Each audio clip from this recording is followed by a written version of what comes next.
વિદ્યાર્થી મિત્રો, મારી યુટ્યુબ ચેનલમાં તમારું હાર્દિક સ્વાગત છે. આજે આપણે બિઝનેસ એકાઉન્ટ 4ની અંદર યુનિટ 4 સેવા પડતર પદ્ધતિ ભાગ 2માં હોટલ સેવાના નાના દાખલાઓ અને વૈકલ્પિક પ્રશ્નો જોઈશું. ઉદાહરણ નંબર 1 અને ઉદાહરણ નંબર 2 તથા વિકલ્પ પ્રશ્નો 5, 6 અને 7 હોટલ સેવાના છે, જે સ્વાધ્યાયમાંથી લેવામાં આવેલા છે. તો એ આપણે જોઈએ. હવે ઉદાહરણ નંબર 1માં કહેવામાં આવેલું છે કે હોટલની માહિતી આપણને આપેલી છે. રૂમ દિવસની ગણતરી કરવાની છે. રૂમની સંખ્યા 150 છે. રોકાણની ટકાવારી 80% છે. મહિનાના દિવસો 30 છે. વર્ષના કામકાજના મહિના 12 છે. વર્ષનો કુલ ખર્ચ 86,40,000 છે. નફાનો ગાળો વકરા પર 50% છે. તો આમાં સૌથી પહેલાં આપણે રૂમના દિવસોની ગણતરી કરવી પડે. રૂમના દિવસોની ગણતરી મિત્રો કેમ થાય આપણને ખ્યાલ છે કે રૂમની સંખ્યાની ટકાવારી વડે ગુણી મહિનાના અને વર્ષના મહિનાના દિવસોની વર્ષના મહિના વડે ગુણવાથી રૂમના દિવસો આવી જાય.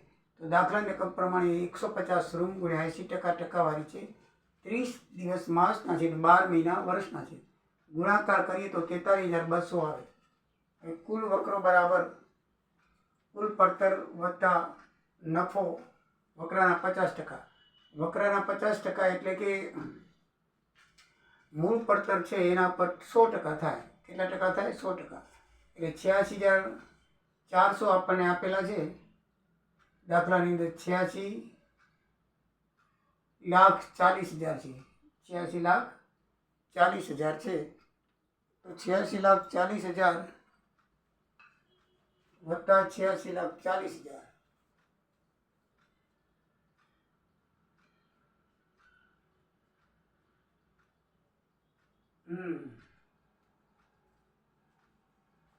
86,40,000 દાખલામાં આપેલા છે. તો 86,40,000 વત્તા 40,000. હંમેશા વક્રના 50% આપેલા હોય તો જે કુલ પડતર ડબલ વખત કરી નાખવાની. કારણ કે વળતરના 50% એટલે કુલ પડતર એમાં ઉમેરી દો એના 50%, એટલે 100% થઈ જાય. એટલે 100% લેખાય. એટલે હંમેશા ધ્યાનમાં રાખવાનું કે વકરાના 25% તો 2 વખત જે પડતર આપેલી કરી નાખવાની. એટલે 17,72,80,000 રૂપિયા આવ્યા. હવે રૂમનું દિવસનું ભાડું કરવું હોય તો કુલ વકરો એટલે આવક છે એની રૂમના દિવસો વડે ભાગી નાખો. તો કુલ આપણે 1,72,80,000 આવ્યા. એને 43,200 જે આપણે શોધ્યો રૂમના દિવસોને ભાગો એટલે 400 રૂપિયા આવે. રૂમનું ભાડું એક દિવસનું 400 રૂપિયા થશે. એક રૂમના સૂટના 51,300. ઉદાહરણ નંબર 2 જોઈએ. 2 રૂમ સૂટના 22,800 અને 3 રૂમ સૂટના 300 દિવસો છે. શું છે? 300 દિવસો છે. દાખલાની અંદર રકમ આપેલી છે. કુલ વકરો આપણને 62,46,000 આપેલો છે.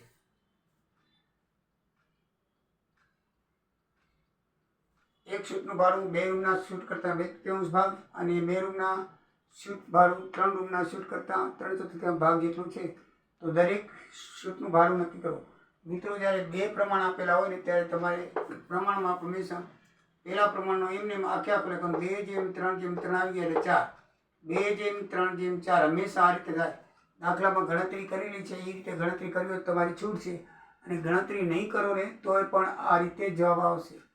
2 માપ આપેલા હોય એટલે પહેલું માપ 2:3:3 આવી ગયા એટલે 4. 2:3:4 થાય.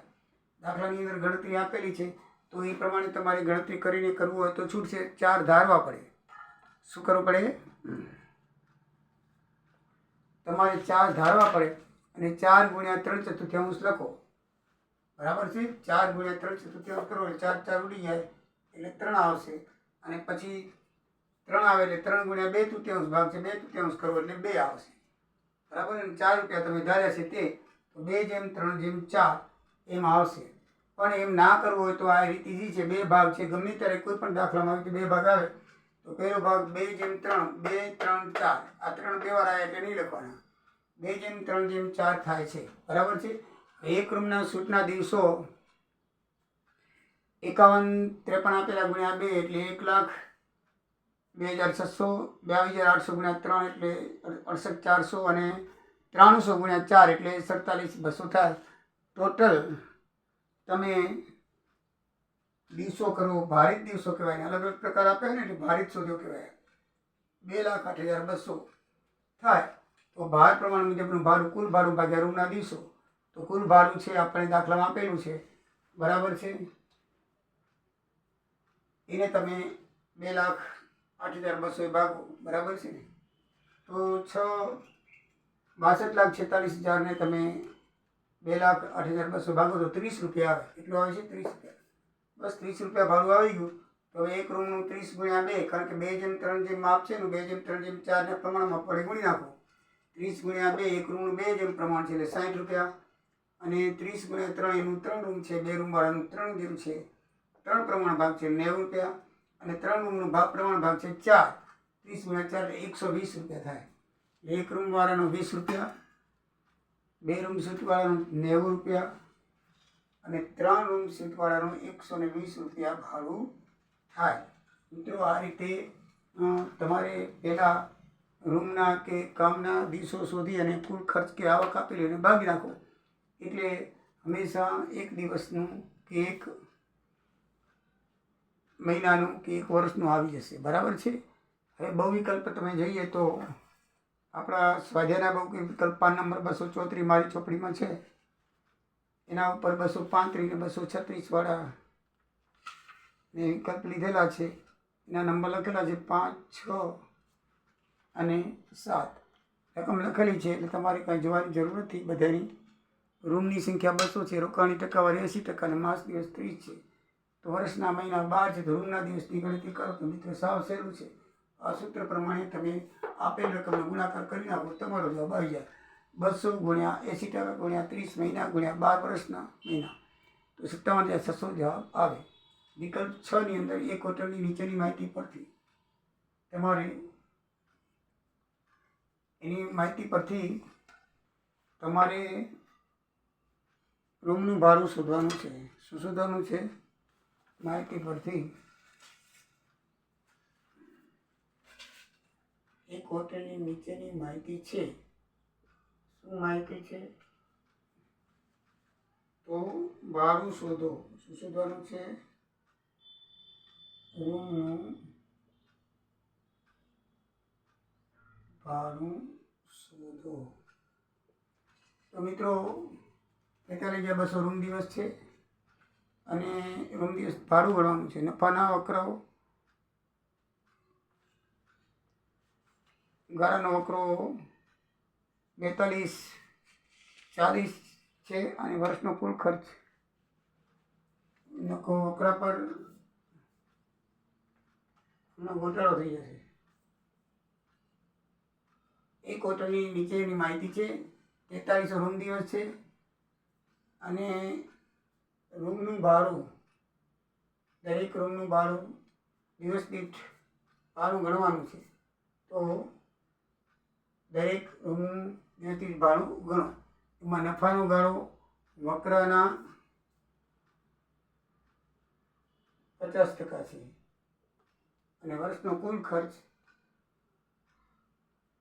8,86,40,000 છે, બરાબર છે.